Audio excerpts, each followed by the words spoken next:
PC चाकोचा Rashtrawadi Congress पक्षामध्ये प्रवेश झालाय। पीसी चाको हे दिल्ली काँग्रेसचे प्रभारी होते। विधानसभेच्या पोटनिवडणुकीमध्ये काँग्रेसला अपयश आलं होतं, त्यावरून पीसी चाको यांनी राजीनामा दिला होता। पीसी चाकोचा आता राष्ट्रवादी काँग्रेस पक्षामध्ये प्रवेश झाले। शरद पवार दिल्लीमध्ये केंद्राच्या अर्थसंकल्पीय अधिवेशनानिमित्त दिल्लीत आहेत। पीसी चाको यांचा राष्ट्रवादी काँग्रेस पक्षामध्ये प्रवेश झाला। दिल्ली काँग्रेसमधली नाराजी या निमित्तानं उफाळून आली आहे। दिल्ली काँग्रेसचे अध्यक्ष आणि दिल्ली काँग्रेसचे प्रभारी या दोघांनीही राजीनामा दिला। त्यानंतर पीसी चाको यांनी राष्ट्रवादी काँग्रेस पक्षामध्ये प्रवेश केला।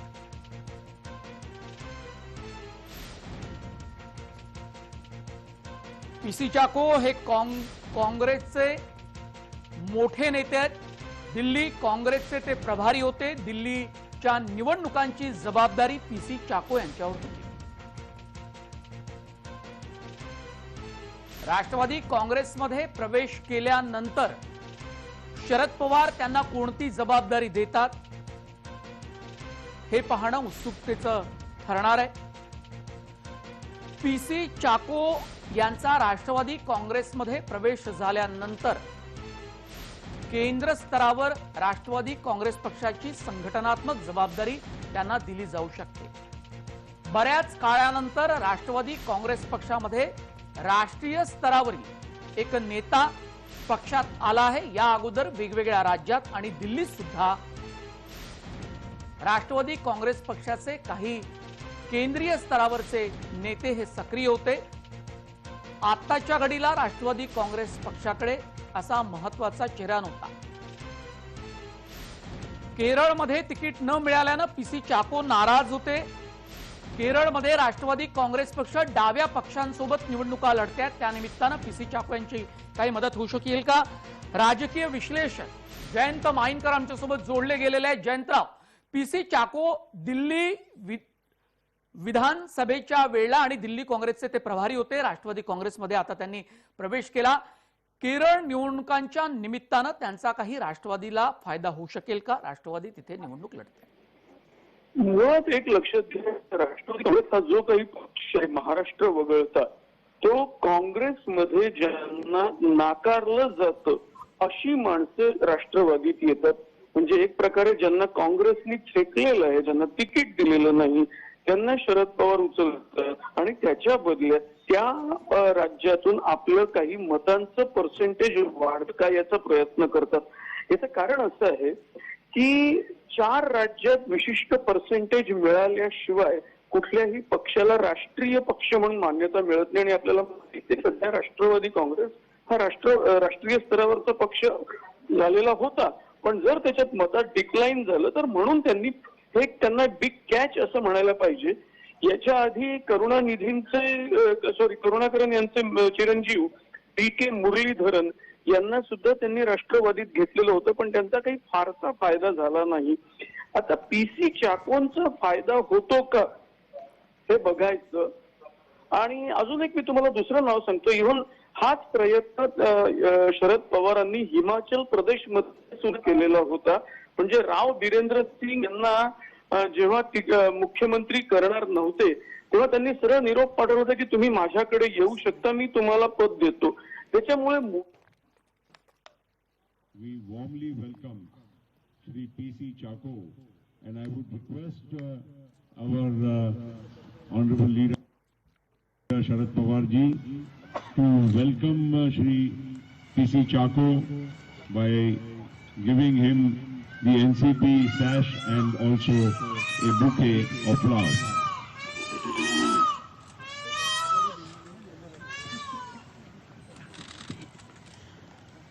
In fact,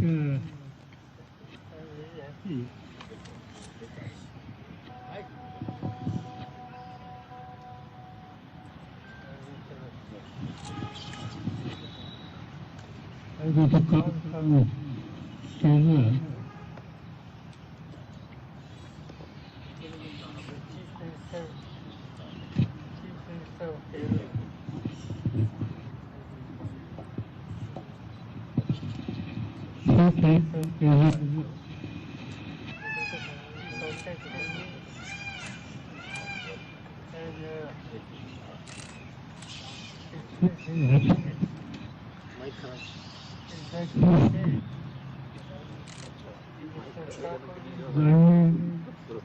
NCP, it's not question of only NCP, but entire West and colleagues in the Kerala are extremely happy because the basic decision is taken or going to announce today by Mr. Chako. He also requested that now the entire Kerala political parties are extremely busy with campaign for these assembly elections. And it's desire for the Chief Minister in this campaign, his suggestion, his request, Mr. Chako should spare some more time and his presence, his participation in election campaign will be very useful for their fund. And that's why, on behalf of their fund, entire their fund, he communicated to convey all of you their joy, their happiness, and welcome to Mr. Chako.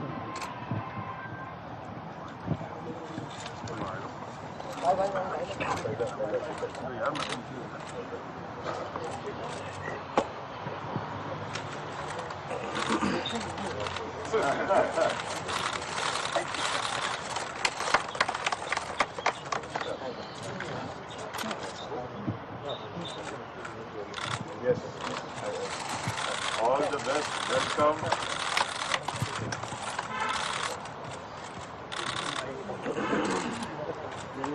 Jayant वाईनकर आमचे राजकीय विश्लेषक आमच्यासोबत जोडले गेले. जयंतराव, आपण सांगत होता की पीसी चाको यांचा केरळच्या निवडणुकीमध्ये राष्ट्रवादी काँग्रेस पक्षाला नेमका कोणता फायदा होणार आहे? Sharad Pawarji, leaders of the NCP percentage and their front group. लेवलला आपला पक्ष जाण्याकरता जो ऑलरेडी आहे पण तो थोडं डिक्लाइन झालेला आहे. पुन्हा नॅशनल लेव्हलला जाण्याकरता पीसी चाकोंचा फायदा होऊ शकतो का, हा प्रयत्न करू शकतात. आपण इतिहास बघाल तर करुणाकरन यांचे चिरंजीव DK मुरलीधर यांना सुद्धा राष्ट्रवादीने आपल्या पक्षात घेतलं होतं, पण त्यांचा तसा काही फारसा फायदा झाला नाही. मुळात राष्ट्रवादी हा पक्ष जो असा आहे की ज्यांना काँग्रेसनी तिकीट नाकारलेलं आहे त्यांना आपल्या पक्षात थारा देणं महाराष्ट्र सोडून त्यांची फक्त हीच स्ट्रॅटेजी आहे आणि त्याच्या भरोशावर ते स्वतःला राष्ट्रीय पक्ष म्हणून मान्यता मिळवण्यात सध्या तरी यशस्वी झालेले आहेत. आणि मी तुम्हाला एक जुनं उदाहरण देतो. हिमाचल प्रदेशमध्ये राव बिरेंद्र सिंग असताना त्यांना सुद्धा जवळपास काँग्रेस तिकीट देणार नाही अशी परिस्थिती निर्माण झालेली होती. तेव्हा शरद पवारांनी निरोप पाठवला, जर त्यांनी नाही तर तुम्ही माझ्याकडे येऊ शकता. आणि राव बिरेंद्र सिंग तयार झाले होते. अर्थात त्यांनी नंतर काँग्रेस कॅचअप केलं आणि त्यांना आपल्याकडे ठेवलं. राष्ट्रवादी काँग्रेस पक्षानं काँग्रेसला या निमित्तानं डिवचलं का? कारण नाकारलेला, ज्यांना केरळच्या निवडणुकीमध्ये तिकीट दिली गेली नाही अशा नेत्याला काँग्रेसमध्ये प्रवेश देऊन, राष्ट्रवादी काँग्रेस पक्षामध्ये प्रवेश देऊन, आणि तेही प्रदीर्घ काळानंतर इतकी मोठी एक पत्रकार परिषद त्यांनी घेतली, प्रवेशाचा एक कार्यक्रम दिल्लीत घेतला. काँग्रेस या त्यांच्या निर्णयानं दुखवली गेली आहे. अर्थात याचं कारण असं आहे की एक म्हणजे सरळ शब्दात तुम्ही महाराष्ट्र सुद्धा मी म्हणू शकत नाही, पश्चिम महाराष्ट्राचा एक रायगड पुण्यापासून कोल्हापूर पर्यंतचा एक बेल्ट वगळला तर राष्ट्रवादीचा काही संपूर्ण महाराष्ट्रात प्रभाव आहे असं मी मानत नाही. आणि विच इज अ फॅक्ट, हे आपणही आपल्यालाही दिसू शकतं किती कोण आमदार कुठून निवडून आलेले आहेत ते. अशा परिस्थितीत केरळ, गुजरात, ओरिसा, मेघालय अशा ठिकाणी काँग्रेसनी ज्यांना तिकीट नाकारलेलं आहे किंवा ज्यांनी एकेकाळी काँग्रेसचं नेतृत्व केलेलं आहे अशांच्या घराण्यातील मुलांना, त्यांच्या वारसांना आपल्याकडे घेऊन एक प्रकारे राष्ट्रवादी काँग्रेसची वोट बँक कमी करण्याचाच प्रयत्न करत आहे. अर्थात काँग्रेसला डिवचत आहे, ही फॅक्ट आहे. अर्थात आपल्याला आठवत असेल, त्याचा उल्लेख आपणही केला की केंद्रीय स्तरावर राष्ट्रवादी काँग्रेस पक्षाचे असे खूप महत्वाचे नेते आपण गेल्या काही काळामध्ये आपण पाहिले नाही. मुळात राष्ट्रीय स्तरावर राष्ट्रवादी काँग्रेस पक्षाची कोणतीही हालचाल घौडदौड आपल्याला पाहायला मिळाली नाही. या पार्श्वभूमीवर पवारांची काही नवी रणनीती राष्ट्रीय स्तरावर आपल्याला दिसते का? मला असं वाटत नाही. म्हणजे सरळ शब्दात जर का तुम्हाला असं म्हणायचं असेल त्याच्यामुळे की का कदाचित पवार आपल्याला बीजेपीत जॉईन होताना बीजेपीच्या सरकारला सपोर्ट करताना असं जर का तुम्हाला म्हणायचं असेल तर ते मला दिसत नाही. मुळात पवारांची स्ट्रॅटेजी ही अशी आहे की त्यांना काँग्रेसला सतत दिवसायचं आहे, पण काँग्रेसला ते कधीही सोडत नाही. बरं, आणि शैलेंद्र परांजपे राजकीय पत्रकार आमच्यासोबत जोडले गेलेले, खूप स्वागत आहे शैलेंद्र. या शरद पवारांच्या पीसी चाको यांना आपल्या पक्षात प्रवेश देण्याच्या निर्णयावर आपली प्रतिक्रिया किंवा आपलं विश्लेषण? नाही, हे बेसिकली चाकोनी जेव्हा काँग्रेसवर टीका करून राजीनामा दिला त्यावेळेला हे उघड होतं. त्याचं कारण असं की जसं आपल्या ऑडियन्सला समजायला सोपं म्हणून मी सांगतो की शरद पवार हे खूप मोठे नेते आहेत महाराष्ट्राचे, राष्ट्रीय पातळीवरचे. त्यांची एक प्रतिमा आहे समाजातली. ती काय आहे तर पुरोगामी किंवा सेक्युलर अशा प्रकारची प्रतिमा आहे. तशाच प्रकारे आज केरळमध्ये भारतीय जनता पक्ष वर्षानुवर्ष नावालाही नाही, त्यामुळे ती जी लढाई व्हायची ती वर्षानुवर्ष काँग्रेस विरुद्ध काँग्रेस किंवा काँग्रेस विरुद्ध लेफ्ट पार्टी किंवा सीपीएम अशीच लढाई व्हायची करुणाकरन यांच्यासारखे दिग्गज नेते असताना सुद्धा. तर त्यामुळे चाकूंनी ज्यावेळेला काँग्रेस तोडली त्यावेळेला हे अपेक्षित नाहीये की ते उठून भाजपमध्ये जातील, तर ते राष्ट्रवादीकडे जातील ही अटकळ अनेक राजकीय क्षेत्रात काम करणाऱ्यांची होती. अगदी अगदी. शैलेंद्र, मुद्दा असा आहे की केरळामध्ये भाजपची ताकद जरी नसली तरी केरळाकडे भाजपचं लक्षच नाही असंही नाही. त्यांची आपली एक रणनीती आहे. अर्थात पश्चिम बंगाल मध्ये त्यांनी जशी मुसंडी मारली तशी त्यांना केरळात मारता येणार नाही हे स्पष्ट आहे, पण तरीही त्यांचं लक्ष आहे. आता डाव्या पक्षांसोबत राष्ट्रवादी काँग्रेस पक्ष हा सोबत आहे केरळच्या निवडणुकीत. राष्ट्रवादी काँग्रेस पक्षाचा तिथे किती प्रभाव असेल हे आताच सांगता येणार नाही. तसा थोडा काही 1-2 आमदार पूर्वीच्या विधानसभेमध्ये राष्ट्रवादी काँग्रेस पक्षाचे पाहायला मिळाले. याचा नेमका फायदा हा भाजपला होईल का? कारण काँग्रेस सुद्धा आपली ताकद पूर्णपणे केरळच्या विधानसभेच्या निवडणुकीमध्ये लावते. हो, नाही, त्याचं कारण असं की मूळ मुद्दा मी तोच मांडतोय की पश्चिम बंगालमध्ये जी परिस्थिती आहे की आज भाजप जे अनएक्सप्लोर्ड एरियाज आहेत भारतातले, म्हणजे अशी अनेक राज्यात जिथे भाजप नावाला नव्हतं, जसं पूर्वी त्रिपुरा अजिबात नव्हतं ते जिंकलं त्यांनी, तसं वेस्ट बेंगॉलमध्ये लोकसभेच्या 42 सीट आहेत हे आपण लक्षात घेतलं पाहिजे. त्यामुळे तसं केरळ हे तुलनेने छोटं राज्य आहे आणि केरळमध्ये आज परिस्थिती अशी आहे की आज चाको यांना भाजपमध्ये यावं अशा प्रकारची परिस्थिती नाही, कारण भाजप तितकी स्ट्रॉंग नाही. आणि दुसरी गोष्ट अशी की ते आज एनसीपीकडे जाणं हे अगदी ऑब्व्हियस आहे. त्यामुळे त्याचा भाजपला खूप मोठा फायदा होईल असं नाही आणि राष्ट्रवादीला खूप मोठा फायदा होईल असं नाहीये. त्यामुळे ती अंतर्गत म्हणजे पेल्यामधलं वादळ म्हणतो म्हणजे शैलेंद्र, मी राष्ट्रीय राजकारणात सक्रिय आहे आणि राष्ट्रीय राजकारणामध्ये महत्वाच्या नेत्यांसोबत अजूनही मी चर्चा करून राजकारणाला एक वेगळं वळण देऊ शकतो असं काही सांगण्याचा प्रयत्न पवार हे नेहमी राजकारणात करत असतात. अर्थात त्याचे काही खूप दूरगामी दीर्घकालीन काही परिणाम होतीलच असं नव्हे, पण पीसी चाको यांना आपल्या पक्षात प्रवेश दिल्यामुळे निश्चितपणे काही राजकारणामध्ये चर्चा जरूर सुरू झाली आणि त्याचा आनंद हा पवारांना होतोच. केरला की बात है, जैसे प्रफुल्ल पटेल साहब ने बताया और ठाकुर साहब ने बताया, पिछले 30-40 सालों से हम चाहते हैं. आज भी वहाँ का जो लेफ्ट फ्रंट का गवर्नमेंट है इसमें मिनिस्ट्री में एनसीपी के एक हमारे सहयोगी आज भी मिनिस्टर है, पिछले 5 साल से मिनिस्टर है. कई सालों से हम साथ काम करते, इसमें कोई नई बात नहीं.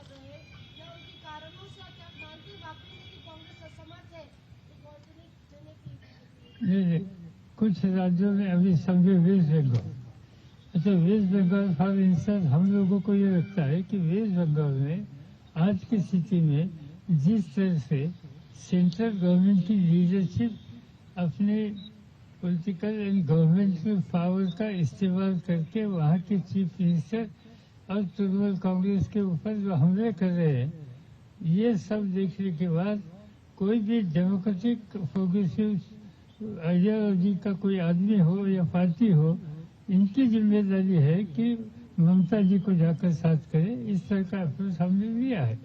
जगह जगह पर ये हमारा अप्रोच है। जहाँ खाली भारतीय जनता पार्टी के खिलाफ कुछ मजबूती से खड़ा रहने की बात आती है, तब बाकी सब बातें छोड़कर हम इनके साथ जाते हैं और जाने की तैयारी इसके आगे भी हमारे हमेशा रही। सर, आपको नहीं लगता है कि एक थर्ड फ्रंट कांग्रेस अगर नहीं कर पा रही है, आप कह रहे हैं और राज्यों के अंदर एक थर्ड फ्रंट बनना चाहिए और एक यूनाइटेड कोई मंच खड़ा रहेगा तो इस बारे में कुछ सोचने की आवश्यकता है और आप लोग इसमें ध्यान दीजिए, ऐसा सलाह उन्होंने दिया है। तो ये विचारधारा, इस तरह की बात हमारे कई साथियों के मन में है। इसकी आज देश को आवश्यकता है।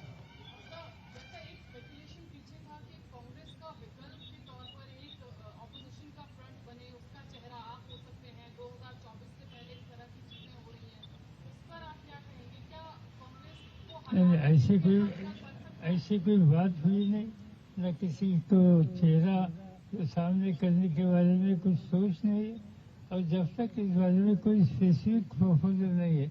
मैं एक बात साफ करना चाहता हूँ कि एक अल्टरनेटिव मजबूत मंच प्राकृतिक विचारों का तैयार करने की बात करने का प्रस्ताव कोई भी जब साथी देते हैं तो हम इसकी गंभीरता से नोट लेते हैं।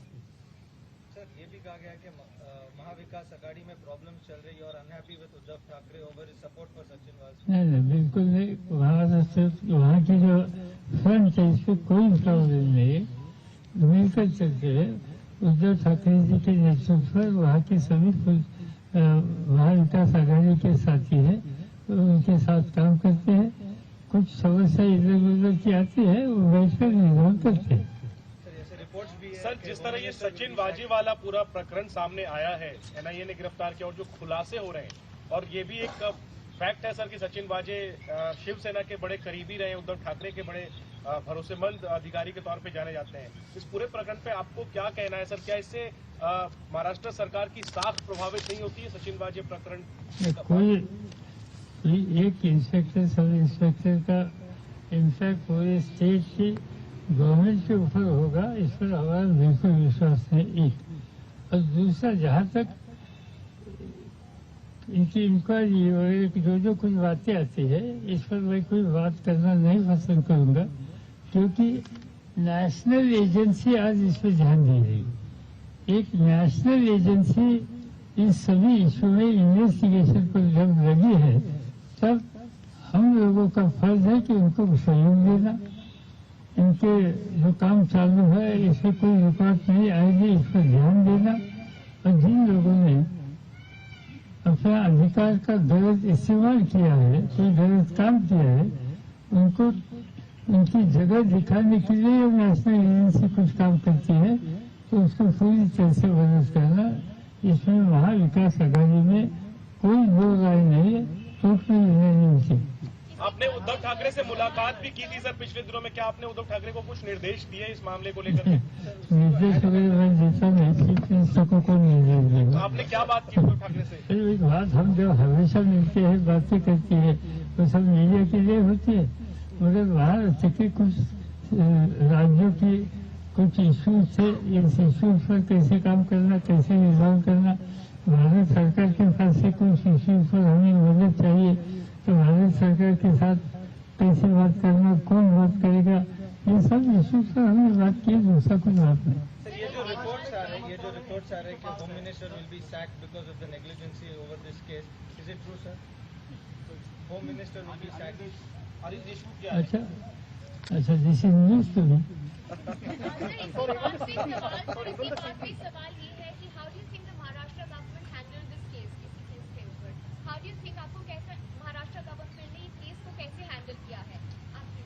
अच्छे हैंडल किया, इसीलिए सब एक्सपोज हो गए।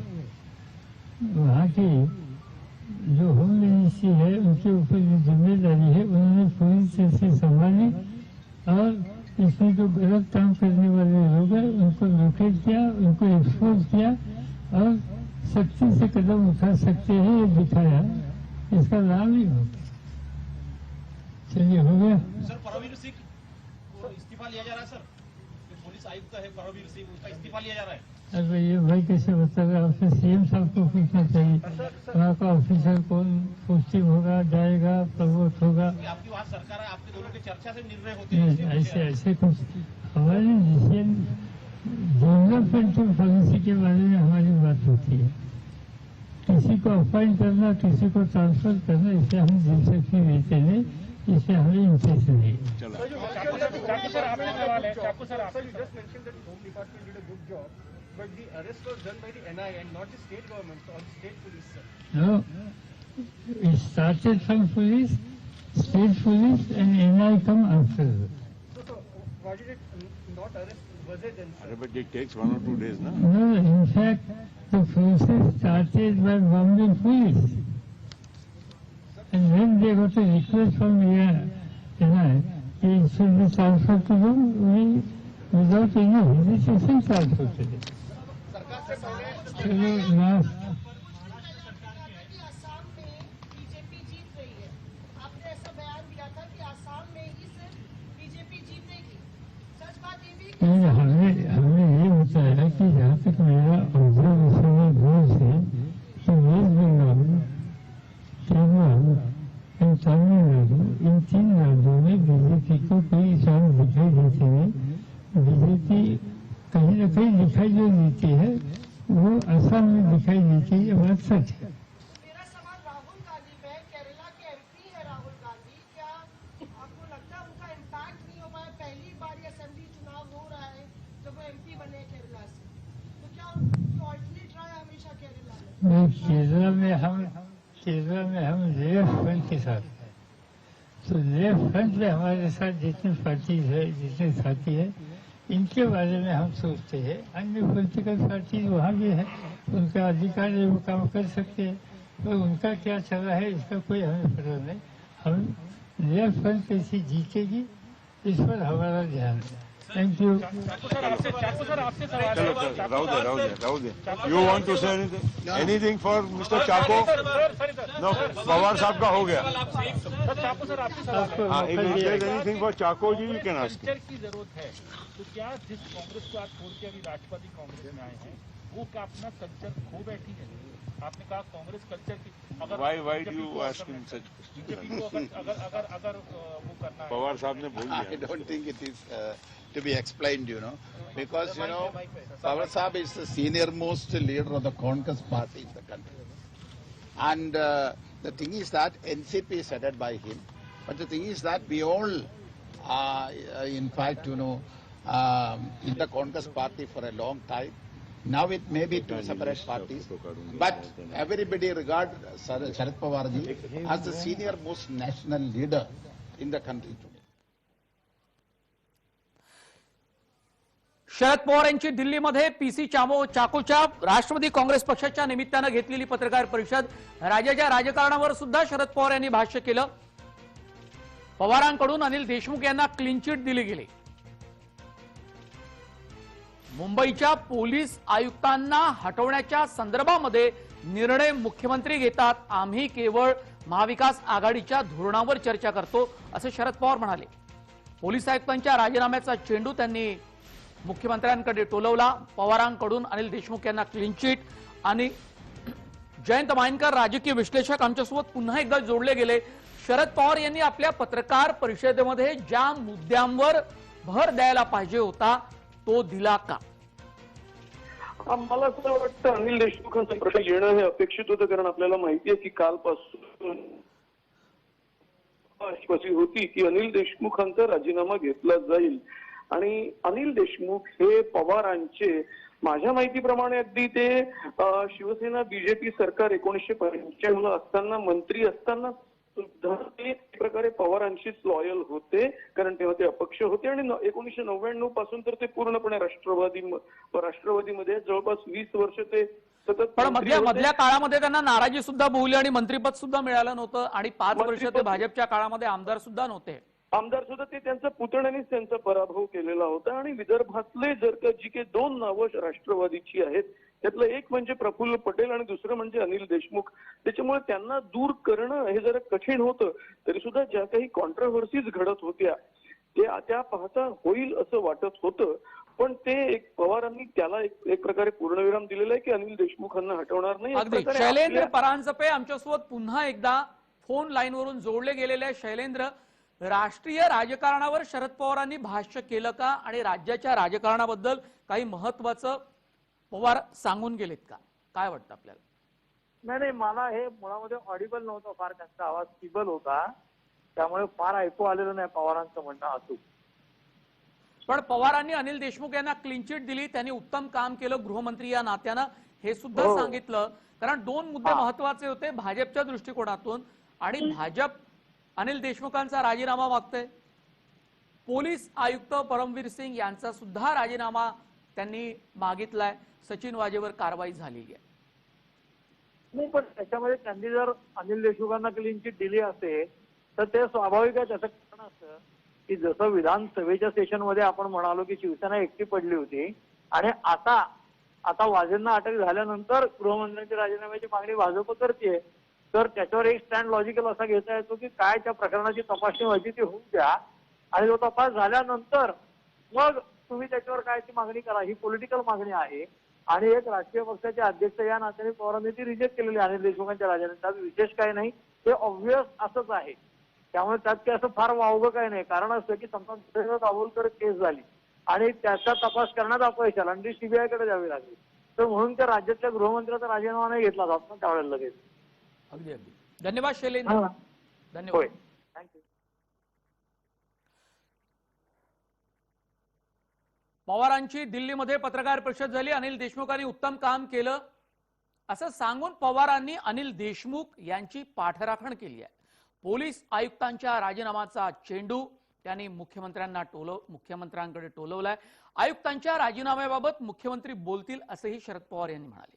पीसी चाको यांच्या अपक्ष प्रवेशाच्या निमित्तानं दिल्लीमधली ही राष्ट्रीय स्तरावरील त्यांची पत्रकार परिषद होती. अनिल देशमुखांनी उत्तम काम केलं असं सांगून त्यांनी अनिल देशमुखांच्या राजीनामाच्या मुद्द्यावर पडदा टाकला.